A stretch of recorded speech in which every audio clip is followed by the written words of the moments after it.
వచ్చిందే సంఘాన్ని చెడిపాలనేసి వచ్చినాడు అని నా నమ్మకం. కొన్ని ఏండ్లకు ముందు ఆయనకు నాకు కూడా కొంచెం పరస్పదంగా జరిగింది సంఘంలో. ఆయన ఇప్పుడు కూడా చిత్తూరులో ట్రై చేస్తాననేసి వచ్చినాడు. మమ్మల్ని ఏమన్నా సంఘం కాడికి రాలేదు. డిస్ట్రిక్ట్ వర్ణీకుల క్షత్రియ సంఘం ఉందా లేదా అని ఆయనకు తెలుసునో తెలీదు. ఇక్కడ ఒక నలుగురిని పెట్టుకొని మేమే వర్ణీకుల క్షత్రియులు, మేమే మాదే సంఘం అనేసి అగ్నికుల క్షత్రియ అనేసి ఓపెన్ చేసినారు. తర్వాత ఎన్నో కుల క్షత్రియాలను చేసినారు. ఏది జరగలేదు, అన్ని బోర్డులు తీసేసినారు.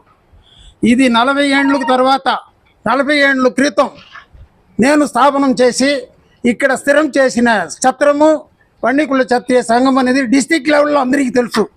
కళ్యాణ మండపాలు జరుగుతూ ఉంది. సంఘానికి మద్దింపించి సిఆర్ రాజును వచ్చి ఉన్నాడంటే తప్పకుండా ఆయనకు సీటు వచ్చి ఉంటుంది అనేది నా నమ్మకము. మమ్మల్ని కేటాయించిన దానివల్ల ఆయనకు ఆ సీట్ రాలేదు.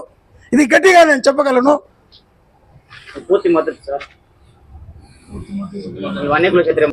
మేము జ్ఞానంద రెడ్డిగా చేస్తాం. వర్ణీకుల క్షత్రియులనే విడదీసేదానికే వాళ్ళు ఇప్పుడు ఒక నలుగురు తయారయ్యి సిఆర్ రాజన్ దగ్గర డబ్బు ఉందని ఆయన్ని చేర్చుకొని ఈ అభినందనలు చేస్తూ ఉన్నారు. సంఘాన్ని చెడిపేదానికి కానీ వాళ్ళు ఈ ప్రయత్నం పడతా ఉన్నారు. అంతే.